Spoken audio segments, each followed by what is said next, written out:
since we're recording, let's go ahead and get started. I'm going to remove my spotlight and mute myself. Folks, remember, set your chat to everyone, ask questions. I will jump in. All right, everybody, welcome to this session. So let me go ahead and we're not going to share slides throughout, but only just for the beginning here, just to kind of set things up for everybody. Hopefully everyone can see Sean and I and little, little us and the screen here, but just want to say a thank you to the folks at RevOps Co-op for hosting this, and for Sean for joining us today. We're going to be talking about, the optimizing the closing the deal, and something that's, I think, overlooked in this world where we're always looking to tweak and reduce friction and optimize processes, but sometimes we forget kind of the most important piece. So what we're going to talk about today in no particular order, and hopefully we are able to get to all these things, but we're basically going to have a discussion with some of these topics about, why some of the implementations to optimize this process fail, and then from there kind of discuss the reasons for it and some of the options to mitigate the issues involved. And it's going to be a really fascinating discussion. My name is Mark Lerner. I'm the Director of Growth Marketing at DealHub. DealHub is a native CPQ for CRMs such as HubSpot, Salesforce, Microsoft Dynamics, Freshworks, and I'm a very active member of RevOps Co-op, and I'm joined today by Sean Whitestone. And Sean, you can go ahead and introduce yourself before we jump into the meat of things here. Brilliant. Really appreciate the introduction, Mark. Sean Whitestone, one of the operating partners at VentureTech Group. Focus a lot on consulting, predominantly around go-to-market strategy, and then also the different technologies that unlock that. So Salesforce, DealHub, a number of many others, HubSpot, all of which become very relevant when we're thinking about operationalizing and driving best practices. So that's a little bit about myself and what we do as a company. Awesome. So I'm going to leave this slide up for a second while we tee up the beginning of our discussion here, but as Sean and I were kind of meeting over the last week or two to talk about how we were going to take this discussion, Sean brought up this really, I think, impactful statistic, which is that 3/4 of all digital transformations fail. It's probably a statistic you're familiar with, but of those, 70% are due to a lack of adoption by users or the change of behavior. And I think that second piece really sets up a lot of kind of the discussion here, but I'm going to go ahead and bring it back to the conversation here, Sean. That statistic is, I think, it's been around for a while. It might have been from like 2022, but I think it's still relevant today. And as we talked about it within the context of this discussion, I felt it was really relevant. But in the terms of some of the work you do on implementations when it comes to like quote to cash, how have you seen that statistic play out? Does it ring true? Have you seen it in action? So let's set the baseline. Is it something that you see in the wild?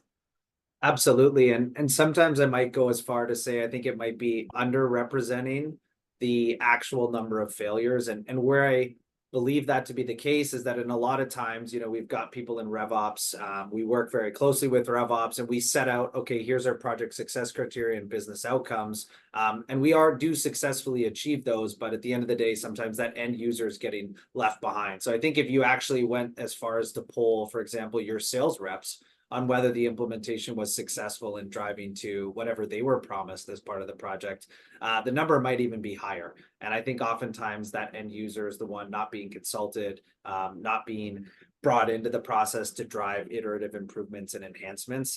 So I think certain cases, there might be failure rates even higher than that, to be candid. And I guess to that, Mark, I would be curious. I know we don't have formal polling, but just garnering the audience perspective with some of those stats. And if people want to chime in the chat, I'm curious what their lived experiences have been too. Yeah, I'd love to see that as well.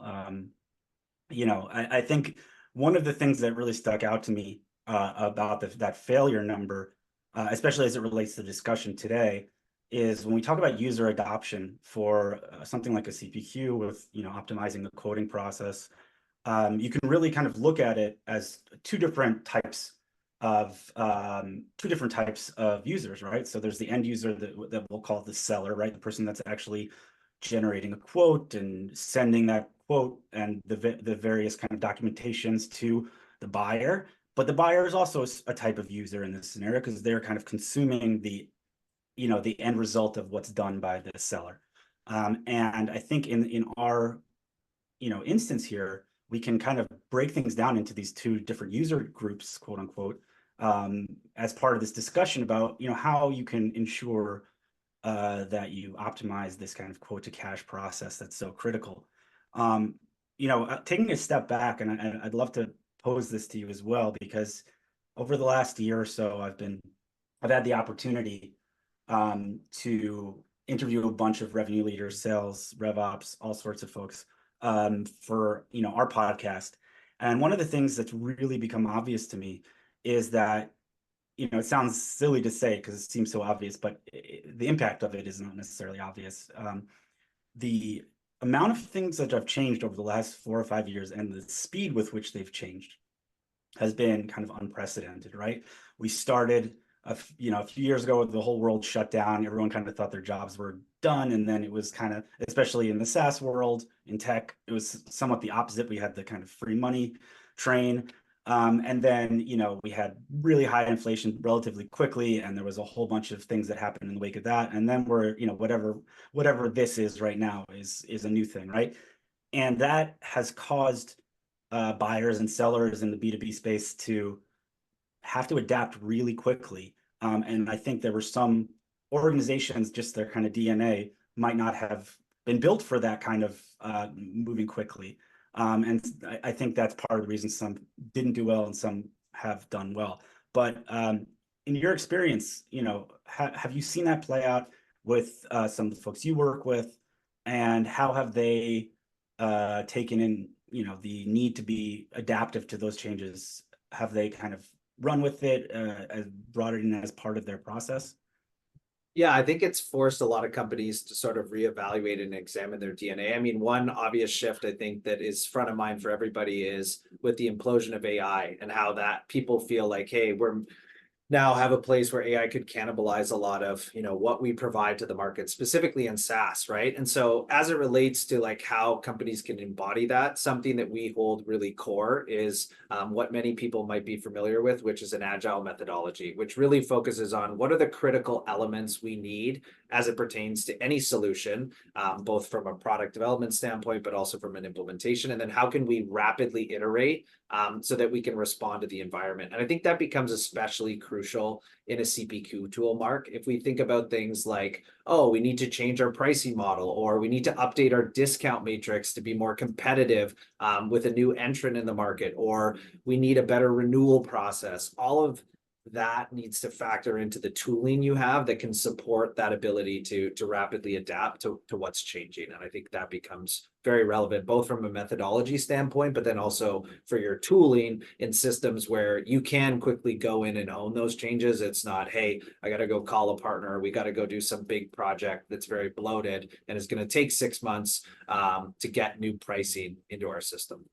Right. And, I think from the perspective of CPQ, right, when it comes to adaptability and agility in the face of those kind of trends, pricing is one huge one, right? Because if you need to make pricing changes in the face of, changing economics, and it takes 6 to 8 months to completely re-implement something that you've already put in, by the time that 6 months comes, the market will have changed again, at least in this environment, and you'll have to do it all over again. It's kind of a non-starter. You can't work that way. And so I love that you brought up the kind of agile methodology here, because I think that is one of the pieces that really is critical. Another change I think that we've been seeing for quite a while, in my opinion, is the decision-making process of buyers within the B2B space, right? I know we've talked about this offline, but I don't think I brought up the fact that I do think that the Amazonification of consumer buying habits has had a deep impact on B2B buyers as well. But from your perspective, when it comes to the decision-making process of those buyers, of buyers in general in our space, what are the factors that go into their decision-making processes? Yeah, I think one of the biggest trends we've started to note, and a lot of our clients have spoken to as well when they're making decisions around procurement of technology, is like a multifaceted and diverse stakeholder group, right? Historically, sometimes RevOps would just have autonomy to go buy a tool that they knew there was a business need for. And I think now, one, there's a lot more scrutiny on anything that's being asked because companies are focused on the bottom line, they're focused on OpEx. And two, the diversity in who you're bringing in to evaluate that tool becomes very important because it sets the stage for the implementation of it, such that okay, for a CPQ solution, we need representation from sales, from operations, from customer success, from finance, because they're all going to have key inputs in what the right solution is going to be for us, versus let's go buy a tool, which we see time and time again. Sales goes to buy a tool, finance goes to buy a tool. They forget to consult those other departments that have dependencies on it. And halfway through the project, they go, oops, maybe this wasn't the most scalable solution or what we needed for the job. So I think that's a huge factor, is the number of stakeholders involved. I think the other big consideration, which is a very obvious one, is cost, but I break that into two categories, right? You've got your OpEx, which is your ongoing licensing cost, and then you've got your CapEx, which is going to be that one-time fee, which to me kind of create your total cost of ownership. And I think it's vital to think about that, not just for the initial implementation, but for your maintenance afterwards, right? Is this a tool that a RevOps individual can kind of own and administer internally, or have someone that they delegate to own that? Or is there going to be a dependency on a third-party system integrator to upkeep that tool? And anytime you need to make a change, you've got to call a developer, right? Those are really critical when you're thinking about projecting out, a 3-year model of costs with any type of solution. Yeah, and Chris made a point here in the chat based on your original question. He said 100% of these projects miss key needs or integrations to other systems, therefore scope creep cause delays. Mm-hmm. Once added, department advocates have seen department advocates have seen drastic improvements. And so I think, that point you made about, the committee involved, all the stakeholders involved, being a diverse group of stakeholders is critical, and that impacts the end result that we talked about, which is adoption by, I guess in this moment we're talking about the internal user, right? The sales rep that's going to be using or this new solution that you implement. So with that in mind, let's talk a little bit about the things that drive your internal users' adoption of something like a CPQ tool, something that's involved in the optimizing the closing process. We have obviously said that lack of adoption is the 70% of the reason that these projects fail. So what strategies have you seen work well to drive user adoption when implementing a solution? And how were the kind of successful projects thought of from the get-go to ensure that user adoption was in the front of your mind? What I would coach everybody on, and something we really stress with any of our delivery teams when they take on a project, is adhering to that agile methodology, which results in what's a minimum viable product. Said another way, what are the core need to haves versus what's a nice to have? And oftentimes when you really press them and have that discussion to get them to think critically, there's a lot of items that move into that nice to have bucket of, oh, you know what, we can get by with a manual process until we tackle that. And that does a number of things for the success of the project. One, it really creates this crawl, walk, run. Two, it delivers time to value for the business. So it's an accelerant on, we've spent X amount on licensing. Now we're actually begin to see the returns. And three, it starts to unlock things you weren't even aware of at the outset of the project of new requirements that come up. And I think when a lot of people see the tooling in action, especially departments, they go, oh, light bulb moment, I could use it for this, or here's another application of it. And that can really help them get bought in that they're part of building this solution, inclusive of your sales rep. So I would really caution people not to be too aspirational at the outset. Nothing there's no better way to lose momentum than having a 6 to 12 month implementation where everyone's sitting around waiting. And to our earlier point, the business pivots 3 more times along the way. So the requirements you gathered at the outset using a traditional model of waterfall are no longer relevant. So a lot in there, but I'd say really focus on like, what are the critical pressing priorities we need to solve for? Let's hit those first. And then we can move on to some of the other items we've uncovered in the backlog as we continue to grow with the product. Yeah. And I think, I think that it's true that beyond user adoption, that there's kind of those upstream effects that would, make it more difficult for user adoption to happen, especially if you have top-down kind of decision making about tooling, processes,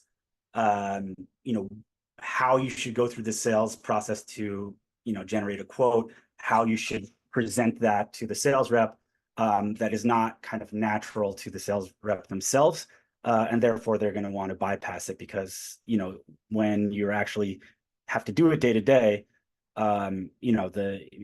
someone who's not in it may have ideas about what's optimal, but in practice it's not, and that's how you get shelfware, right? So you implement something, you have a whole project, but you didn't take into account the end user and their needs and the kind of idiosyncrasies there, and then they never use it, and you're back to square one after 9 months, right? And I'll tell you something to that end, Mark, we see a lot of. Oftentimes there's a huge disconnect between what leaders at the top of an organized think the process is and what the reality of that process is when you actually speak to the end users. And not having their involvement at the outset can lead to builds that are somewhat, again, aspirational. However, you get to UAT testing and one of the sales reps or somebody else pipes up and goes, well, that's not how you do it, how we do it here. And you've made a huge assumption that involves now going back and doing all this rework because they weren't consulted early enough in the process. So I think that's a huge factor. And part of that too, there's a quote I always go back to by Charlie Munger, which is, show me the incentive and I'll show you the outcome. And so I think you need to keep that core throughout the entire project. You alluded to different sets of internal stakeholders earlier, like we've got our users and we've got our buyers. I would actually expand upon that because you're calling out the sales rep, but I would say, especially as it relates to like a CPQ implementation,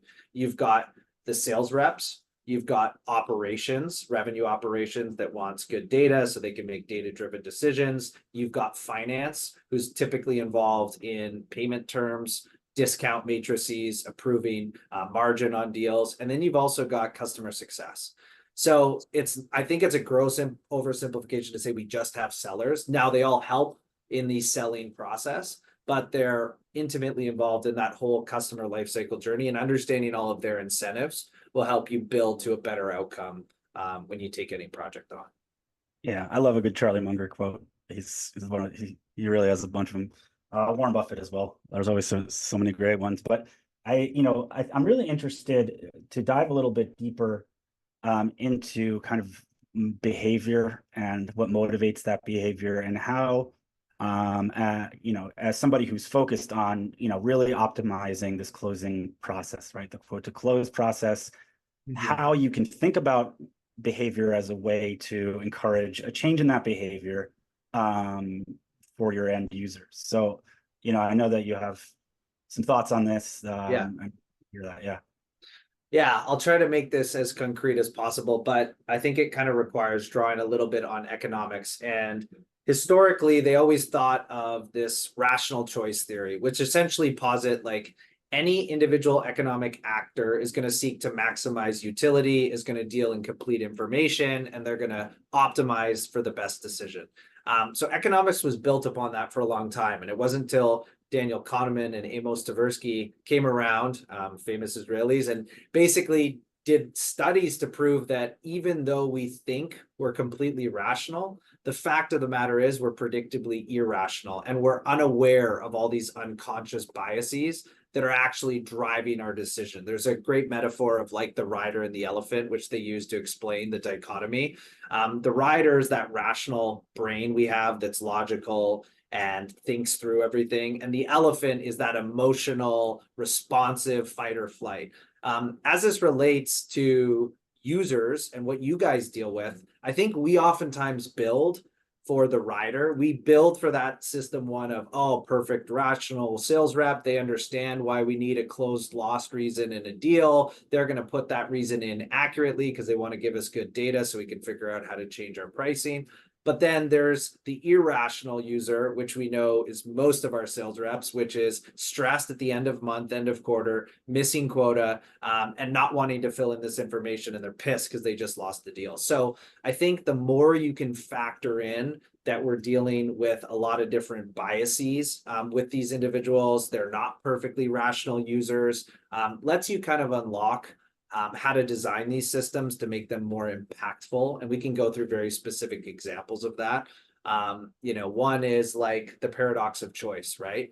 If we give people and present people with too many options, it ends up being paralyzing and it doesn't promote a decision. I call this like the Netflix problem, right? Where you sit there, you scroll through 50 shows or movies, you don't end up watching a single one. Well, the same thing applies for our customers, right? If we're presenting 4 options related to pricing on a 1 year, a 3 year, a 5 year, adding this bundle, removing this SKU, adding this level of support, it can be paralyzing. So how do we design systems that ask the right questions early on of the sales rep to position the right solution? Something that comes to mind you guys do really well, Mark, is that guided selling, right? Like we're nudging them through a series of question and answer to like, what's going to be optimal to close your deal? And I think that can be really powerful. So thinking about devices and ways to tap into our biases in the build and design becomes critical in any project. Yeah, and I think it's really fascinating talking about that. Giving too many choices is being kind of a factor of inhibiting people's decision making, right? If you look at the difference between something like an iPhone and an Android, right? With an Android, there's much more customization. There's a lot more you can do, but it's almost too much. Whereas iPhone has been very kind of, this is how you do it. And, you can see that those are like kind of the dueling products there and the dueling philosophies. But yeah, I think that, you were initially talking about how that problem is affecting, the buyer, if you give them too many choices. But you tied it back, I think very well to the seller, as they're kind of creating the quote for a buyer, ensuring those guardrails are in place that that pathway that they can go through is not too open, because then it leaves it open for choice making that may be incorrect or errors, but not too limited because it may not go with their preferred process. So I think, kind of piggybacking on this, when we're talking about quoting and streamlining quotes, I think the kind of phrase, we want to streamline our quoting process, right? What does that mean? We talk about, I think there's 2 aspects to it, right? There's fast and there's accurate, right? So, what do you think are some of the ways in which you can solve for those 2 really critical pieces in order to focus on streamlining the quoting process? So when you think about streamlining the quoting process, let me maybe ask a question in response to that. Are you thinking about like the acceleration of how long it takes to produce a quote, or are you thinking about the entire deal life cycle of from when I produce the quote through until when I close the deal with my customer, and making that as expedient as possible? Maybe just kind of clarifying that would be helpful as I work through the Good question. answer. I think initially I was focused on this piece, but I think it's related to the entire process, right? Because the longer and more friction in the entire selling process, the more likely you are to lose the deal, right? A competitor swoops in, they get cold feet, whatever, right? You want the speed to close is a critical metric here.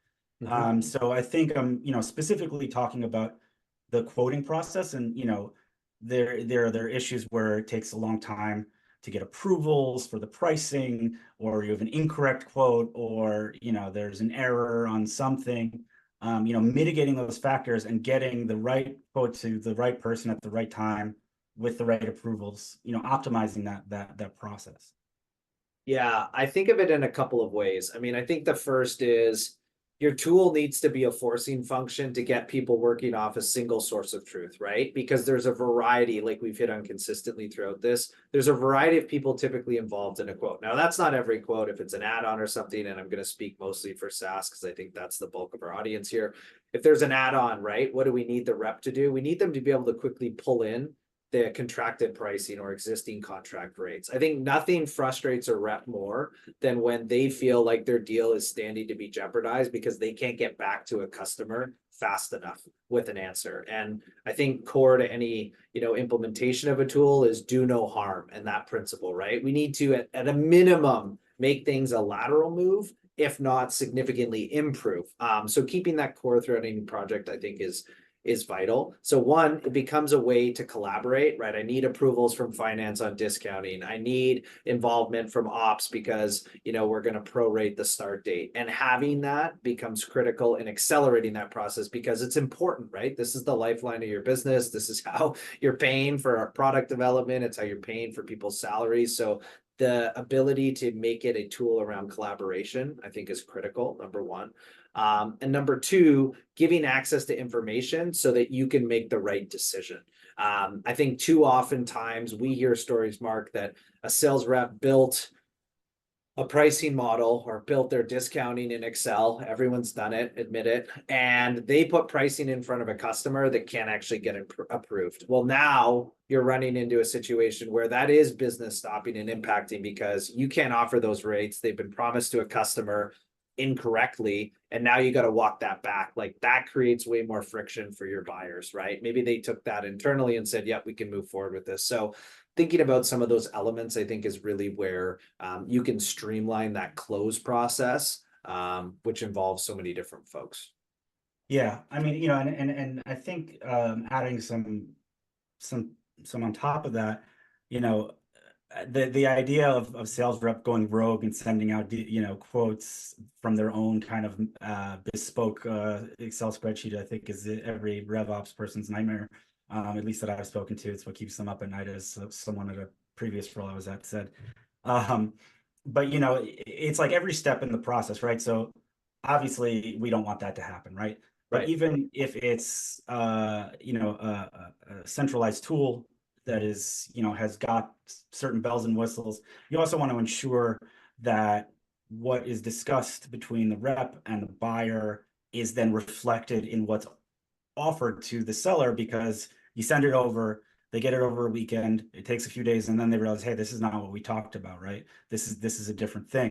And so it's like really about ensuring that the products and pricing, discounting, terms, all of those things are reflective of what was discussed in the conversation. I think that goes back to this idea, this concept of guided selling, which is kind of laying out a decision tree for the sales rep that then, as that decision tree is being built, that then feeds what is in the end quote, so that after a back and forth discussion with the buyer, going through a set of questions and in the discussion, there is a quote that is generated that is reflective of what's been talked about, right?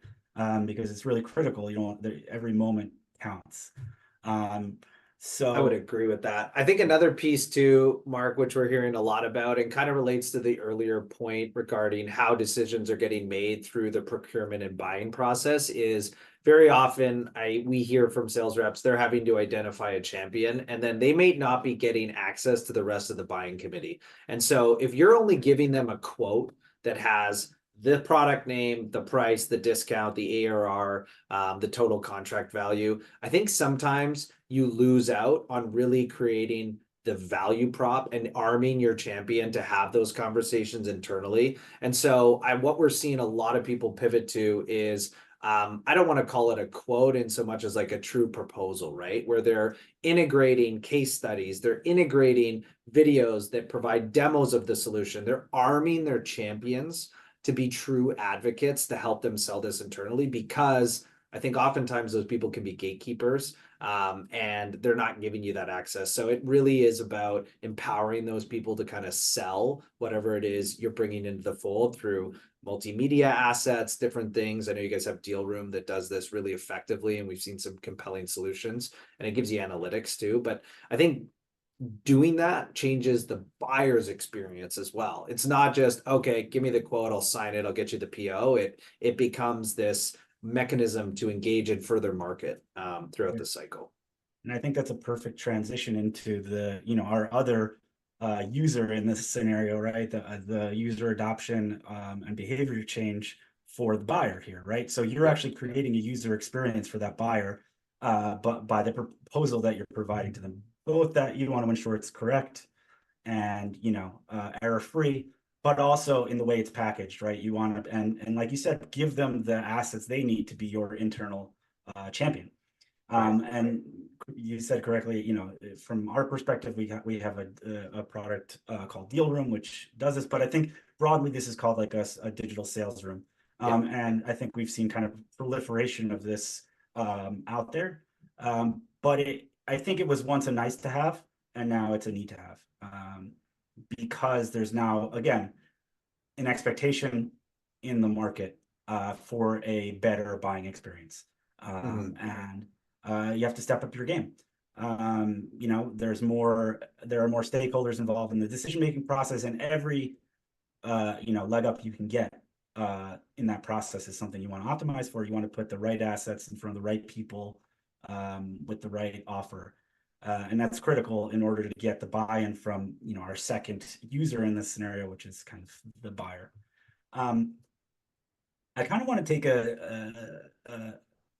a step back here and maybe talk a little bit about some of the work you've done with clients on implementations.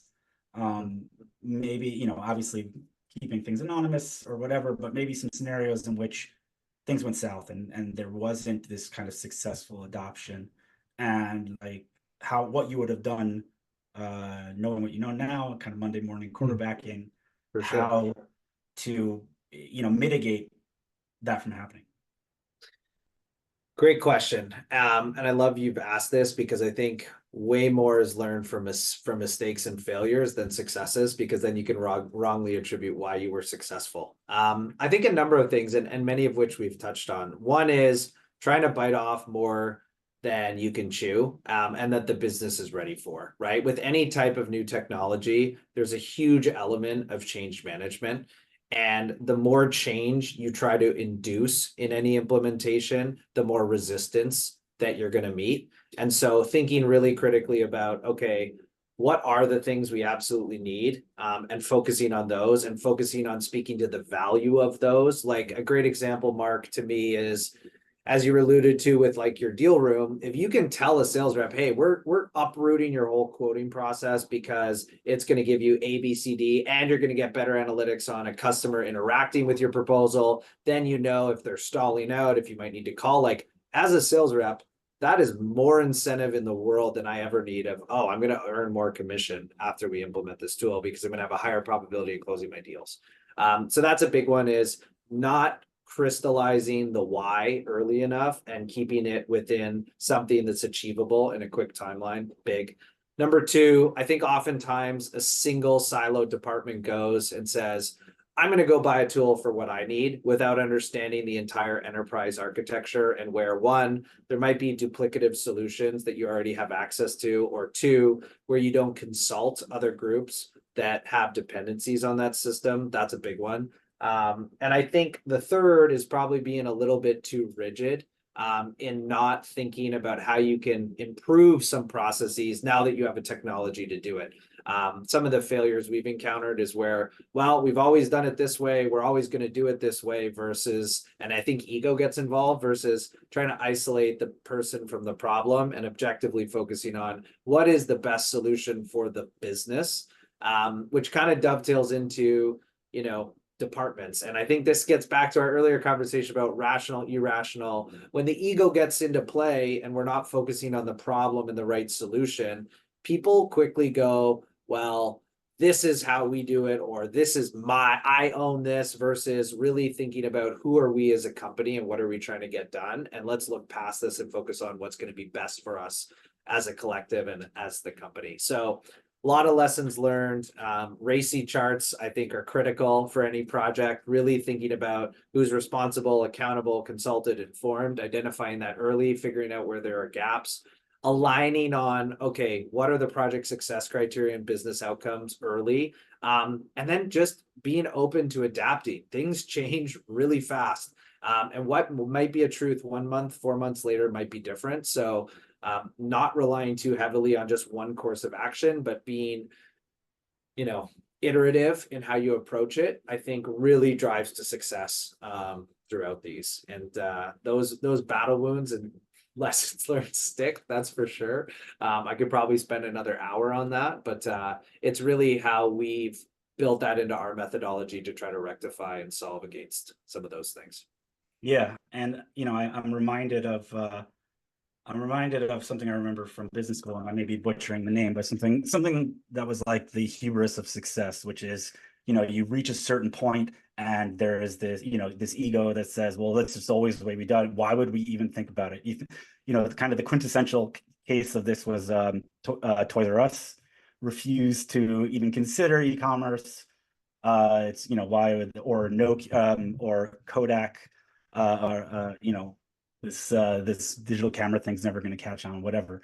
You can never, and I think we're in a moment now, actually, which is interesting because there's so much uncertainty. There's so much, kind of back and forth, that things are getting shaken up. And I think things that were taken as assumptions, base assumptions, are now no longer that. And what I mean is that an example is a very large company, looking to cut costs and optimize. It was a discussion I had with someone recently, decided to end their contract with kind of the incumbent CRM that everybody knows, and choose more of a, let's say, an upstart CRM that I think a few years ago a company of this size never would have considered. But Sure. We're in a moment that allows for kind of putting aside those those assumptions. And I think that's a good transition into, well, actually, we have a question here, so I want to make sure we get to it. Oh, great. Yeah, so Kristen says, what about when you are now forcing a deal desk function where AEs have previously never truly forced to use it for the past 7 years because our proposal grid was based on Google Sheets? Great question. I guess I would answer it with another question, Kristen, which is Everybody's favorite answer. to unpack your why, right? And if I could make a few bold assumptions, I don't know if you can go off mute with the settings we have or not, so maybe you can chat while I'm talking through this. If I were to make a bold assumption on the why, it's that AEs may not be selling profitable deals, or there aren't the right sort of discount guardrails in place such that you guys believe it's impacting ARR. I'm making a lot of bold assumptions as I'm answering this, but I think it's important to clarify the why, because then that lets you kind of communicate what you're implementing and the reasons for it. But I don't know how engaging we can make this. Yeah, I'm not sure we can unmute it, but I think that, yeah, I mean, I totally get the, not wanting to introduce a new aspect of a job after, a long time of like, this is what you were hired to do. This is the process. And now we need to change, right? It's like, you have that whole change management challenge. But I think, the idea, it's just never been forced. It's an outdoor advertising and it's been free for all. Yeah. I mean, I think, obviously there's the cost of opportunity, there's the cost of not doing it. And, if it's a free for all, I would imagine things go sideways a lot in terms of people saying, it's like the Wild West, as I've heard. Just because you're implementing guardrails, it doesn't mean that it has to be a burden of extra work. In reality, I think that it can be done in a way where it's actually less work, especially if you think about it from kind of the guided sales model that we were talking about, where it's really just a series of questions they have to run through rather than, have to do functions in Excel or anything like that.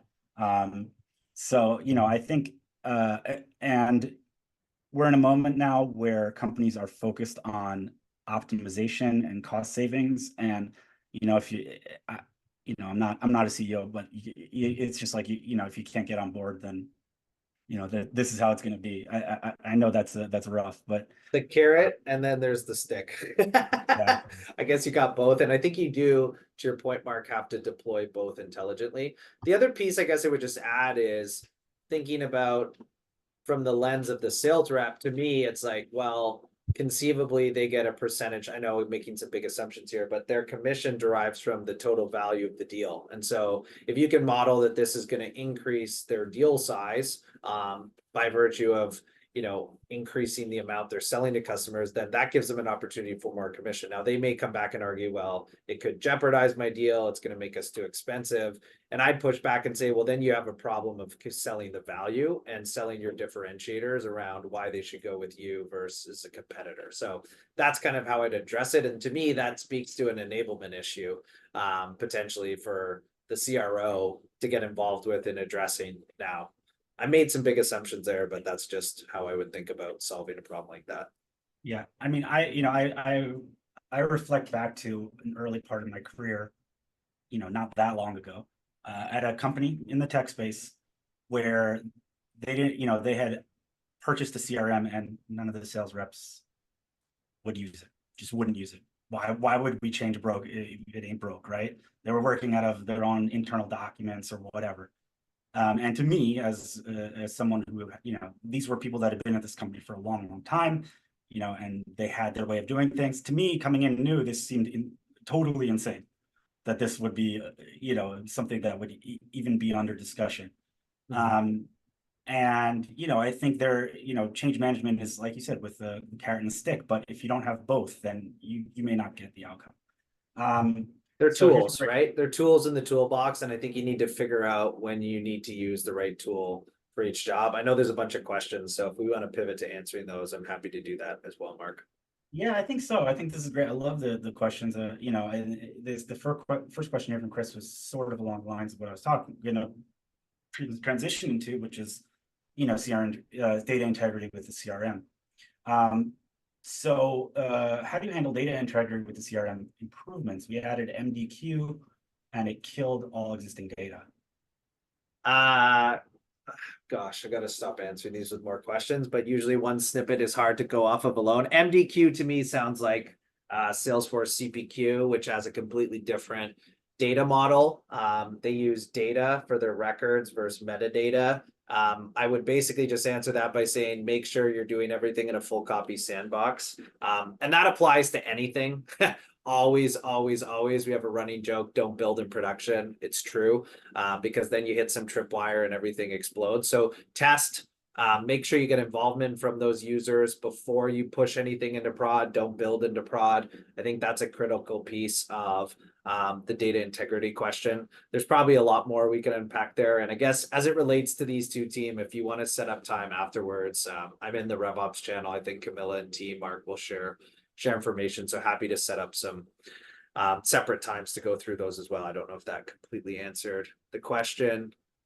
It looks like it was close. I don't know if you want to keep running through these. I think there's some answers here, which I love too. People collaborating together. Yeah, this is a lot of fun, guys. I think just speaking to that same concept, data integrity is, to me, I think the critical piece for RevOps in general, right? Making sure that the data from the start of the set all the way through to billing, revenue recognition. I mean, if there's an error in the data integrity somewhere along the line, it's not, the sales rep necessarily or the sales team necessarily that's going to be impacted. You're talking about forecasting finance, you're talking about income and taxes and revenue and raising of funds, and it has all sorts of downstream impacts, which are a huge risk if you get things wrong. And that's why it's such a critical piece. And I think that from our perspective, from DealHub's perspective, data integrity is kind of a singularly critical piece to the whole process. So so I think in general, as we, I guess, are coming towards the end here, I do think this idea of the CRM, its data, and the integration with rest of the tools in the quote to cash process, where, how important is it? Obviously it's important, but what is the data that is most critical to ensure, that is connected? Sorry, that was a question for me specifically? Yeah. I mean, it's typically going to live in two systems, right? You're going to have it in your CRM, so that could be HubSpot, could be Salesforce, could be Dynamics. I shouldn't limit it, but those are kind of the three big players, especially in the Gartner quadrant. There's some smaller niche players as well, but holistically, from a category standpoint, it's going to be in your CRM. And then the other one's probably your ERP, right? That's where you're going to handle a lot of the billing, invoicing of customers. You could potentially have contracts in there, like Intex contracts module or NetSuite's contracts equivalent. I know they use a number of different solutions there, but having those tied together, kind of hub spoke, becomes critical for any quoting solution. And I think something that obviously needs to be part of any type of evaluation you're doing. Tipton, I know you had made one comment earlier regarding the capacity of sales reps and sort of the administrative burden. And I don't disagree whatsoever, right? The last thing they want is, and I would actually make the argument, I think a lot of them feel like a CRM's like Big Brother, George Orwell, 1984, like, I'm always watching you. What are you doing? Managing your activity. Have you made calls, major meetings, versus turning it into something they truly believe is an asset that's helping them be more productive or sell more. Where I'd push back on, though, is that I think you can, if designed correctly and intelligently, use a lot of automation to reduce that administrative burden, i.e., I've just closed a deal. I've got a signed quote. Now I've got to send this over to finance in an email and attach the PDF so that they can enter the contract into NetSuite or Intact or Maxio or whatever billing system you use, right? Like, that's where automation can reduce a lot of that burden and prevent all the back and forth from manual processes. That's not to discredit your point, but I think, if designed intelligently within the right systems, automation can be a huge enabler to giving them time back in their days, which is probably a whole separate podcast, or webinar, I should say. Yeah. No, I agree. I think that, we talk about, I don't think it's kind of binary that adding something like this is then increasing the administrative burden. You have to think about the burden of the status quo and what that, how many points of failure are currently in place that may or may not already be failing and require, redundant work. I think. Yeah. I was just going to say, the last thing I'll say, somewhat tongue in cheek, is, sales reps are always going to complain, if I've learned one thing. And I was a sales rep at some point too. And so I can appreciate that and stand for that too. But I think, we need to be cognizant as well that, hey, what's in it for me? As Camilla very astutely pointed out, show me the incentive, I'll show you the outcome, put yourself in their shoes, understand that. But also, at the end of the day, you're paying them a pretty significant hefty salary to perform a role. There's some things they're going to have to do and be bought into for the greater good, for lack of a better term. And I think that orientation from me to we becomes really critical too for these types of implementations. Yeah. And I would say that, as we round things down here, that even if there's a kind of Frankenstein process in place today that is not destroying business, but is kind of, made to tied together with like bubble gum and shoestring, that it being not falling apart is, not guaranteed to continue. And, it needs to be planned for today, what's going to happen tomorrow, because if it does fail and things go catastrophic, taking the time to find a new solution and implement it, you may not have enough time. And so I think it's always important to not assume that what works today is going to work tomorrow, especially in the moment we're in now, where things change so quickly. There's some, black swan events are, abound. And I can think of 5 potential black swan events that could, change everything. And so, we always have to have a plan for what happens next, and be prepared. So that, I think, is, the way you know, I want people to walk away thinking, you know, from this conversation.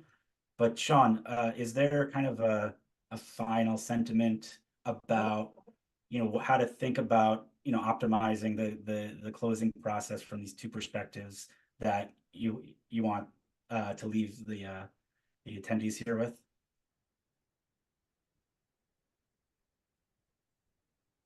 If it was a singular statement, to be as succinct as possible, it would be walk a mile in their shoes, right? Walk a mile in the shoes of your users, walk a mile in the shoes of your buyers, put yourself into their lived experience. And I think that's really encapsulated with what Camilla had mentioned earlier too, like what's in it for me. That's going to drive to the best outcomes. But I think that oftentimes we're very myopic in just focusing because we're stressed and we have a million things going on of, okay, this is what I got to do to get my job done. They'll just learn, they'll figure it out. Like they need to know this is part of it. And so being able to do so, I think creates one, a lot of empathy and ability to understand what they're going through and then design things that are truly impactful. Yeah. And I think, like you said, letting them know that this is because it's benefit to them, right? Like, you know, that doing this process is actually going to benefit you. You're going to make more money, what every salesperson wants. You're going to, in the end, have to do less busy work. Those are all kind of important things. So I wanted to thank everybody for joining us today. Really appreciate y'all sticking around with us here. This has been really fantastic conversation. Sean, thank you so much for joining me here, and thank you to the RevOps co-op community, and looking forward to seeing you all at the next event. Thank you, everyone. Make sure to take the survey on the way out, find us in the community, and let's keep this conversation going. I think it's a really good one. Thank you both for being here, and everyone, please have an excellent day. You Bye, too. everyone. Thanks, Steve.